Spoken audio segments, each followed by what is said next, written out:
Bismillahirrahmanirrahim. Assalamualaikum warahmatullahi wabarakatuh.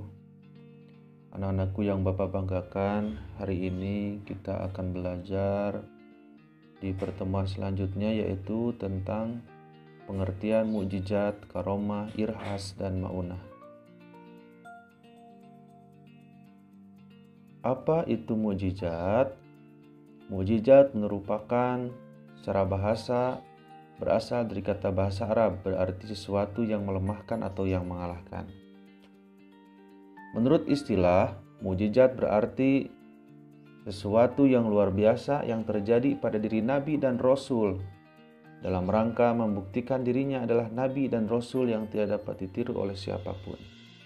Jadi pengertian mukjizat ini tujuannya mengalahkan atau melemahkan adanya ketidakpercayaan orang-orang munafik kepada Nabi dan Rasul ataupun Rasul dibuktikan dengan adanya mukjizat. Adapun ciri-ciri mukjizat, yang pertama diturunkan hanya kepada Nabi dan Rasul. Ingat, mukjizat hanya diturunkan kepada Nabi dan Rasul. Yang kedua, merupakan kejadian luar biasa di luar kemampuan manusia, sehingga manusia biasa itu tidak bisa melakukan hal yang sama yang dilakukan oleh Rasul. Yang ketiga, diturunkan sebagai bukti kekuasaan Allah Subhanahu wa Ta'ala. Yang keempat, diturunkan sebagai bukti kenabian atau kerasulan. Yang kelima, bertujuan untuk memperlemah orang kafir atau memecah kaum muslimin. Ini adalah ciri-ciri mukjizat yang diberikan oleh Nabi dan Rasul. Kemudian, mukjizat terbagi menjadi dua macam, yaitu yang pertama mukjizat kauniyah dan yang kedua adalah mukjizat akliyah. Apa itu mukjizat kauniyah? Mukjizat kauniyah adalah mukjizat yang tampak. Mukjizat ini dapat dirasakan atau ditangkap oleh panca indera. Contoh, misalkan mukjizat Nabi Isa yang dapat menghidupkan orang mati dengan izin Allah. Yang kedua, mukjizat akliyah, yaitu mukjizat yang hanya dapat dipahami oleh akal pikiran.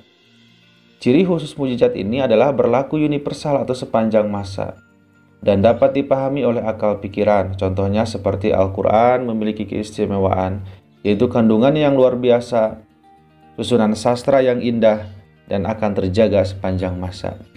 Jadi kalau ciri yang pertama, kauniyah, itu dapat dilihat oleh panca indera, jelas terlihat oleh seluruh orang-orang kafir. Ya.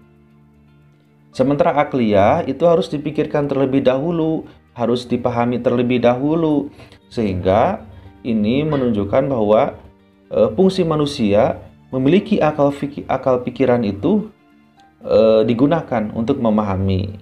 Salah satu contohnya adalah Al-Quran. Kemudian, pengertian karomah. Apa itu karomah? Karomah adalah kejadian luar biasa yang dianugerahkan Allah kepada seorang yang soleh dan taat kepadanya. Jadi, karomah hanya diberikan kepada hamba-hamba pilihan Allah Subhanahu wa Ta'ala, termasuk waliullah atau kekasih Allah Subhanahu wa Ta'ala. Beda dengan mukjizat tadi, mukjizat diberikan kepada Rasul, sementara karomah sama, kejadiannya luar biasa, tetapi diberikannya kepada hamba-hamba pilihan Allah, termasuk wali, ya, termasuk waliullah.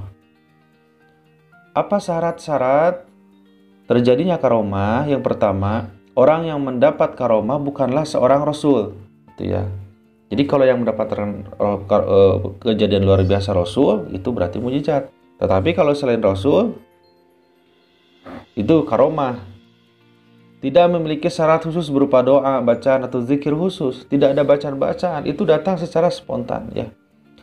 Terjadi pada seorang hamba yang soleh, baik dia mengetahui terjadi karomah tersebut ataupun tidak. Bertujuan menguatkan keimanan keislaman orang yang mendapat karomah tersebut.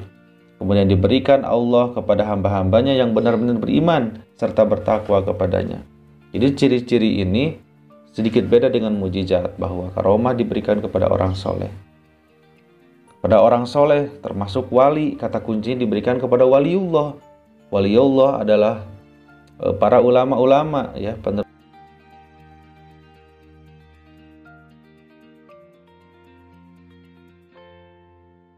Kemudian irhas. Irhas adalah kejadian atau hal-hal yang istimewa terjadi pada diri calon rasul. Irhas terjadi sebelum seorang rasul dinyatakan kerasulannya oleh Allah Subhanahu wa taala. Berbeda dengan mujizat, berbeda dengan karomah, irhas diberikan kepada calon rasul. Ingat, kata kuncinya adalah calon rasul. Ya. Calon rasul yang belum diangkat menjadi rasul. Ya. Berarti masih diberikan kepada nabi. Misalkan contoh Nabi Isa, ketika Nabi Isa lahir itu bisa berbicara, itu salah satu contohnya. Kemudian maunah, kemampuan luar biasa yang diberikan Allah kepada seorang mukmin untuk mengatasi suatu kesulitan. Maunah terjadi pada orang biasa berkat pertolongan Allah. Nah, ini maunah seperti kita ya, kalau kita diberikan kejadian luar biasa dalam hal-hal kesulitan, kemudian Allah mudahkan, nah itu yang disebut dengan maunah. Misal salah satu contoh, seorang yang tertimpa musibah, misalkan gempa, tertimpa reruntuhan, tetapi dia masih hidup dan tidak ada luka yang terlalu serius misalkan. Sementara yang lainnya meninggal dunia, nah, itu misalkan salah satu contohnya. Jadi kesimpulannya, mukjizat diberikan kepada Rasul sebagai tanda kenabian. Karomah kepada wali-wali Allah, irhas diberikan kepada calon-calon nabi dan rasul, maunah diberikan kepada manusia yang soleh termasuk kita semua. Mudah-mudahan kita semua diberikan maunah oleh Allah Subhanahu wa taala. Itu yang bisa disampaikan pada pertemuan hari ini. Terima kasih. Assalamualaikum warahmatullahi wabarakatuh.